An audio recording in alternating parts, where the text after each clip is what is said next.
Hi guys, இன்னைக்கு உங்களுக்காக ஒரு சூப்பரான மிஸ்ட்ரி கிரைம் சீரீஸை தான் கொண்டு வந்திருக்கேன். ஸோ இது 90s காலகட்டத்தில் எடுத்த ஒரு சீரீஸ். இதில் இருக்க 8 எபிசோடுமே எண்டிங்கில் ஒரு ட்விஸ்டோட கொண்டு போயிருப்பாங்க. உண்மையாலே சொல்கிறேன், இதில் கடைசி 10 நிமிஷம் ரொம்பவே சூப்பராக இருக்கும். ஸோ ஃபர்ஸ்ட் எபிசோட இந்த வீடியோவில் பார்ப்போமா? அதுக்கு மறக்காமல் இந்த வீடியோக்கு ஒரு லைக் போடுங்க. வாங்க நம்ம ஸ்ட்ரைட்டாக வீடியோக்குள்ளே போயிடலாம். ஸோ படத்தோட ஸ்டார்டிங்கே ஒரு லண்டனில் இருக்க ஒரு ஜெயிலை காட்டுறாங்க. அதில் ஒரு 2 பேர் சண்டை போடுற மாதிரி. அப்போ அந்த இடத்துக்கு போலீஸ் வந்து சண்டையை நிறுத்துங்க அப்படின்ற மாதிரி சொல்லி முடி அதிகமாக வச்சுக்கிறான் பார்த்தீங்களா, இவனை கூட்டு போகிறாங்க. ஆக்சுவலி இவன் தான் இந்த படத்தோட ஹீரோவே.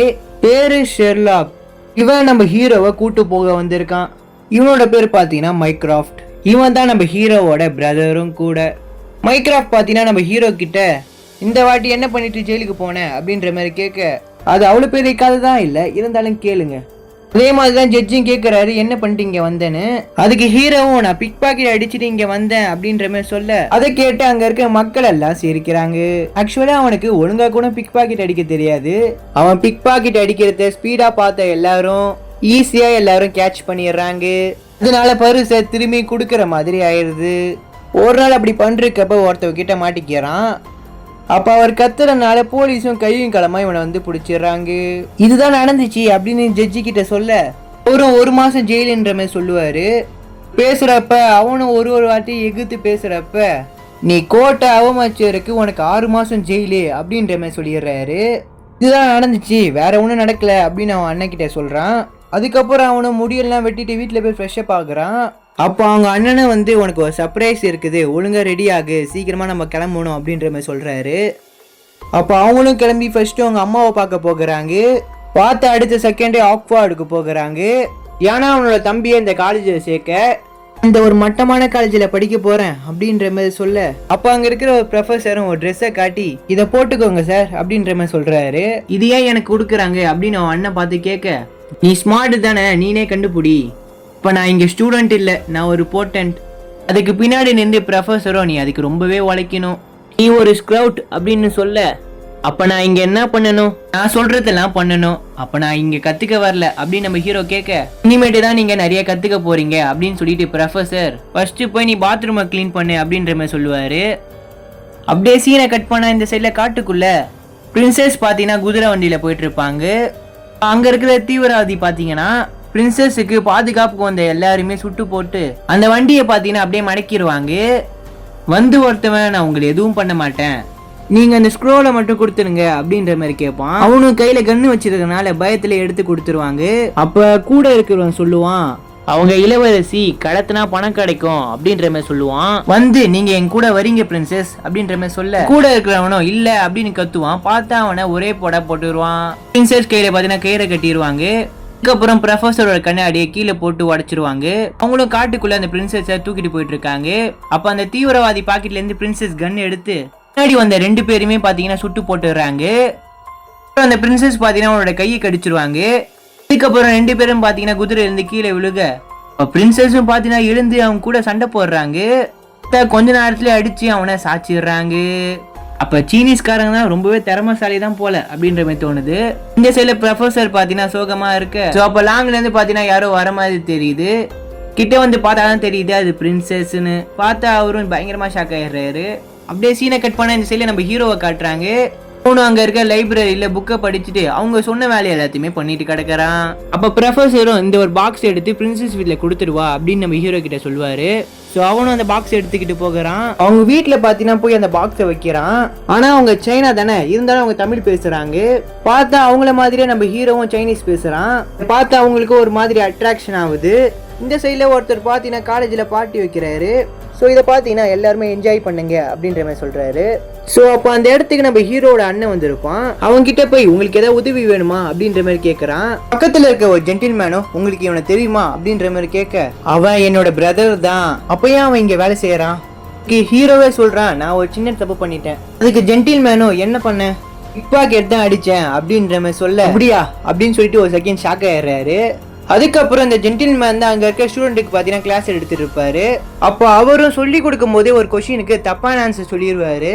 அப்போ நம்ம ஹீரோவும் வெளியில நின்று கணக்கு போட்டு பார்த்துட்டு இதுதான் கரெக்டாக இருக்கும் அப்படின்னு மனசுக்குள்ளே சொல்லான்னு பார்த்தா கத்தி சொல்லிடுவான். அதுக்கப்புறம் திரும்பி இந்த ஆன்சரை யாரு சொன்னா அப்படின்ற மாதிரி கேட்பாரு. அதுக்கு எல்லாருமே நம்ம ஹீரோவை பார்ப்பாங்க. ஓ ஷெர்லாக், நீ தான் இந்த ஆன்சரை சொன்னியா? ஸோ புக்கெல்லாம் படிச்சுட்டு போல. ஸோ போகும்போது இந்த ஒரு ஆன்சரை சால்வ் பண்ணிட்டு வாங்க சொல்லி ஹோம்ஒர்க் கொடுப்பாரு. அதுக்கப்புறம் பார்த்தீங்கன்னா எல்லாரும் கிளம்பிடுறாங்க. அப்போ நம்ம ஹீரோவும் அந்த ஆன்சரை சால்வ் பண்ண சொல்லி போர்டு கிட்ட நின்று இருப்பான். ஏத்தாப்ல இன்னொரு பையன் உட்காந்துட்டு இருப்பான். இவன் பேர் தான் ஜேம்ஸ். ஜேம்ஸ் பார்த்தீங்கன்னா போர்டு கிட்ட வந்து நம்ம ஹீரோ யோசிச்சுட்டு இருந்த ஆன்சரை பார்த்தீங்கன்னா ஈஸியாக அவன் சால்வ் பண்ணுறான். அது மட்டும் இல்லாம சார் பாக்கெட்ல இருந்து ஒரு வாட்ச் அடிச்சு நல்லா ஓடுதா அப்படின்ற மாதிரி கேட்கறான். ஒரு செகண்ட் நம்ம ஹீரோக்கு ஷாக் ஆகுது, எப்படா இவன் பார்த்துருப்பான் அப்படின்ற மாதிரி. அதுக்கப்புறம் ரெண்டு பேருமே கையை கொடுத்து இன்ட்ரடியூஸ் ஆகியிருக்காங்க. ஸோ அடுத்த நாள் நம்ம ஜேம்ஸ் பார்த்தீங்கன்னா நம்ம ஹீரோவை யாருமே இன்ட்ரடியூஸ் பண்ணாத ஒரு பார்ட்டிக்கு பார்த்தீங்கன்னா நம்ம ஹீரோவை கூட்டு போவான். அங்கே அவங்க சரக்கு அடிச்சிட்டு இருக்கப்ப அப்போ அங்கே இருக்கிற ஒருத்தன் வந்து நீ ஸ்கவுட் தானே, ஒன் யார் இன்வைட் பண்ணா அப்படின்ற மாதிரி கேட்குறான். இதுக்கு ஜேம்ஸும் நான் தான் கூட்ட அப்படின்ற மாதிரி சொல்ல, சரி ஒன்னை யார் இன்வைட் பண்ணா? இதுக்கு ஜேம்ஸும் என்ன யாருமே இன்வைட் பண்ணல அப்படின்ற மாதிரி காமெடி பண்ணிட்டு கிடக்குறான். அங்கே இருக்கிறவனை நம்ம ஹீரோ நல்லா புள்ளி பண்ணதுனால அதுக்கு அங்கே இருக்கிற ஒரு பொண்ணு நீ வேஸ்ட் தான் அப்படின்ற மாதிரி சொல்லுவா. இதை கேட்டு அவனை டென்ஷன் ஆகி நம்ம ஹீரோ மூஞ்சில ஒரு குத்திடுறான். அப்போ ஜேம்ஸும் அவனை அடிச்சுட்டு ரெண்டு பேரும் இந்த இடத்த விட்டு ஓட ஆரம்பிக்கிறாங்க. அதுக்கப்புறம் அவங்க காலேஜில் இருக்க லைப்ரரியில் உட்காந்துட்டு சரக்கு அடிச்சிட்டு இருக்காங்க. ஸோ அப்போ அந்த இடத்துல பார்த்தீங்கன்னா ஸ்க்ரோல் இருந்திருக்கும். ஸோ அதை பார்த்துட்டு அப்படியே வச்சிடுறாங்க. அதுக்கப்புறம் அந்த சீனை கட் பண்ணிட்டு அடுத்த நாள் காட்டுறாங்க. இப்போ ப்ரொஃபஸர் லைப்ரரிக்கு வந்து நம்ம ஹீரோ கிட்ட நீ தான் எடுத்து சொல்லி ஒத்துக்கோ அப்படின்ற மாதிரி கேட்பாரு. என்ன சொல்றீங்கன்னு சொல்லி எனக்கு புரியல அப்படின்ற மாதிரி கேட்பான். போலீஸ் இங்கே வந்துட்டு இருக்காங்க, நேற்று லைப்ரரியில இருந்து ஸ்க்ரோல் பார்த்தீங்கன்னா திருட்டு போயிருக்கு, அந்த சாவி உன்கிட்ட தான் இருக்குது, அது மட்டும் இல்லாம கடைசியா நீ தான் அந்த லைப்ரரிக்குள்ள போயிருக்க, அது நீனா இருக்க கூடாதுன்னு சொல்லி நம்புறேன் அப்படின்ற மாதிரி சொல்லிட்டு போவாரு. அதுக்கப்புறம் நம்ம ஹீரோ வேகமா ஓடி ஜேம்ஸ் இருக்க ரூமுக்கு போவான். போயிட்டு நம்ம அந்த ஸ்க்ரோல் எடுக்கல அப்படின்ற மாதிரி கேட்க, ஆமா அதை நம்ம எடுக்கல அப்படின்ற மாதிரி ஜேம்ஸ் சொல்லிடுவான். ஆனா எல்லாரும் நம்ம எடுத்தேன்னு சொல்லி நினைச்சுக்கிறாங்க. அது மட்டும் இல்லாம என்னோட ஸ்காலர்ஷிப்பும் போயிருச்சு, அது இல்லாம என்னால இங்க இருக்க முடியாது அப்படின்ற மாதிரி ஜேம்ஸ் சொல்லுவான். என்ன வீடு, இப்போ உன்னை போலீஸ் அரெஸ்ட் பண்ண வராங்க, நீ என்ன பண்ண போற? சரி நான் என் அண்ணன் கிட்ட போய் நான் பாத்துக்கிறேன் அப்படின்ற மாதிரி சொல்லிட்டு போவான். ஹீரோவும் அங்கேருந்து அவன் அண்ணனை கூப்பிட வந்து நான் உன்னை எந்த பிரச்சனைக்கும் போவேன் நான் தானே சொன்னேன், அப்ப தப்பு என் மேல இல்லைன்னு சொன்னா ஒத்துப்பியா அப்படின்ற மாதிரி நம்ம ஹீரோ கேட்கறான். அப்ப போலீஸும் அந்த இடத்துக்கு வந்து நம்ம ஹீரோவை அரெஸ்ட் பண்ண பாக்குறாங்க. அவனோட அண்ணன் தான் பேசி சமாளிச்சு அந்த போலீஸை அனுப்பி விட்டுருவான். அதுக்கப்புறம் அந்த லைப்ரரிக்கே போய் என்ன நடந்துச்சு சொல்லி தேட ஆரம்பிக்கிறான். யாரோ ஜன்னலை உடைச்சிட்டு உள்ள வந்திருக்க மாதிரி தெரியுது. அவனும் மேலே ஏறி நின்று காலடித்தனங்கள் தான் இருக்குன்ற மாதிரி சொல்றான். ஹீரோவும் கீழே இறங்கும் போது ஜேம்ஸும் அங்க பாரு கம்பியில துணி மாட்டிருக்கு, அது மட்டும் இல்லாம நம்ம ஹீரோவும் அவங்க வந்த டைமை நான் கண்டுபிடிச்சிட்டேன் அப்படின்ற மாதிரி சொல்லுவான். இந்த லைப்ரரிக்கு ரெண்டு போலீஸோட பிரின்சஸும் அந்த இடத்துக்கு வருவாங்க.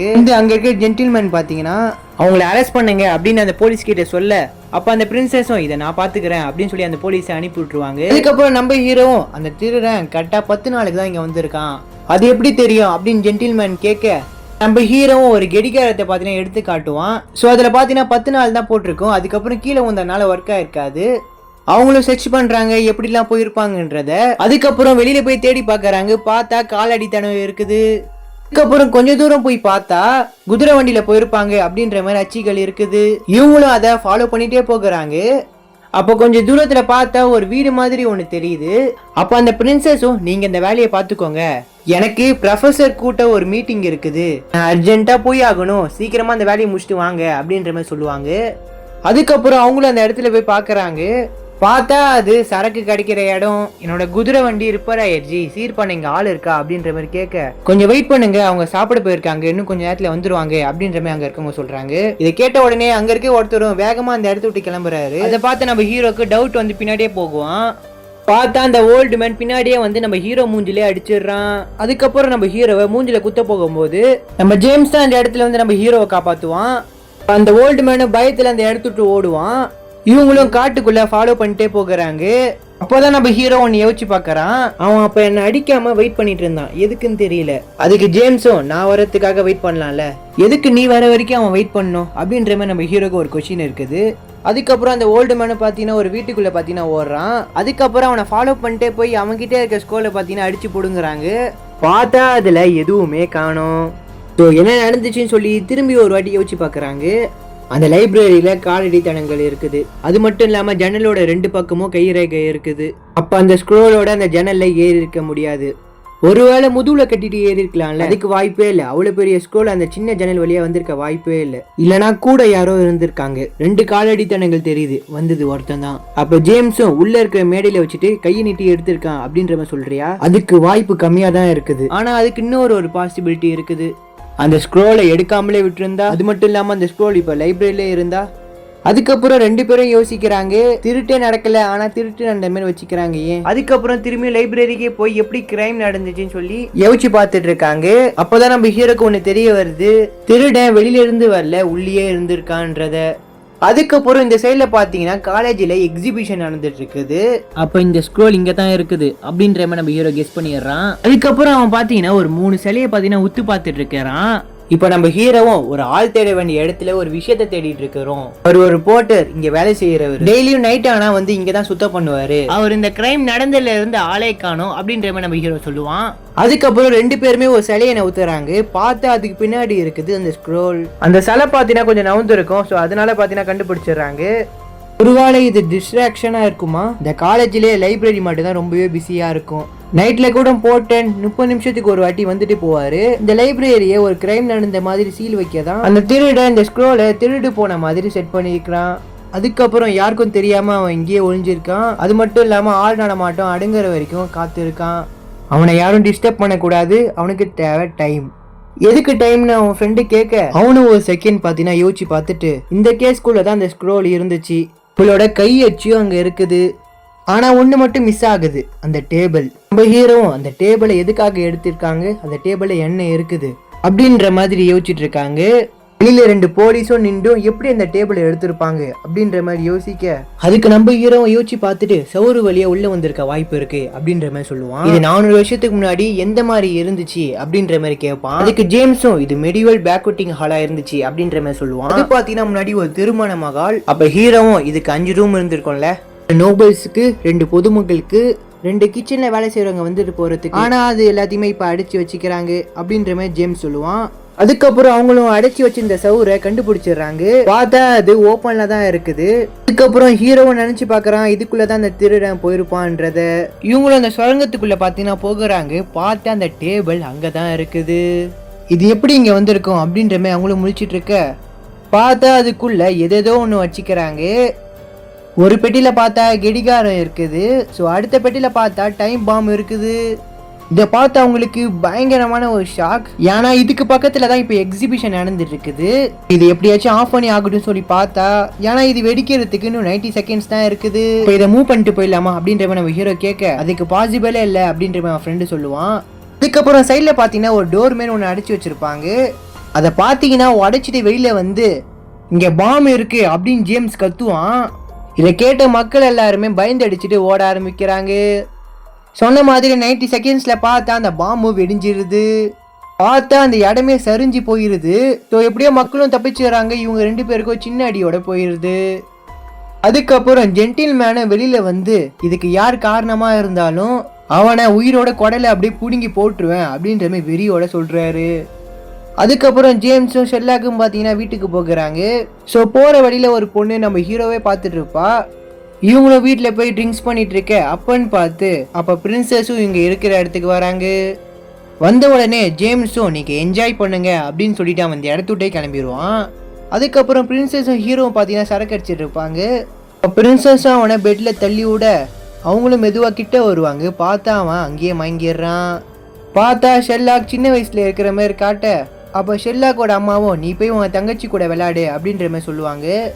அதுக்கப்புறம் கொஞ்ச நேரத்தில் பார்த்தா அந்த ஷெர்லாக்கோட தங்கச்சியை காணும். அப்போ எல்லாரும் பார்த்தீங்கன்னா ஷெர்லாக்கோட தங்கச்சியை தேடிட்டு கிடப்பாங்க. அப்போ ஷெர்லாக்கும் பார்த்தீங்கன்னா அதை பார்த்துட்டு இருப்பான். ஸோ அதுக்கப்புறம் நைட்டு தான் தெரிய வருது அவங்கள சாவடிச்சிட்டாங்கன்றத. அதை பார்த்து அவங்க அம்மாவும் பயங்கரமாக அழுகுற மாதிரி காட்ட, பார்த்தா காலையில் ஷெர்லாக் இப்போ கண்ணை முழிக்க, அப்போ சடனாக 2 போலீஸ் பார்த்தீங்கன்னா நம்ம ஹீரோவை தூக்கிட்டு போகிறாங்க. என்னன்னு பார்த்தா அங்கே இருக்கிற ப்ரொஃபஸரை யாரோ சாவடிச்சிடுறாங்க. அதுக்கு நம்ம ஹீரோ தான் காரணம் அப்படின்னு நினச்சி நம்ம ஹீரோவை தூக்கிட்டு போகிறாங்க. அதோட பார்த்தீங்கன்னா இந்த ஒரு பாட்டும் முடியுது. ஸோ பார்ட் 2 நினச்சிங்கன்னா மறக்காமல் லைக் போட்டு பார்ட் 1 கமெண்ட் பண்ணுங்கள்.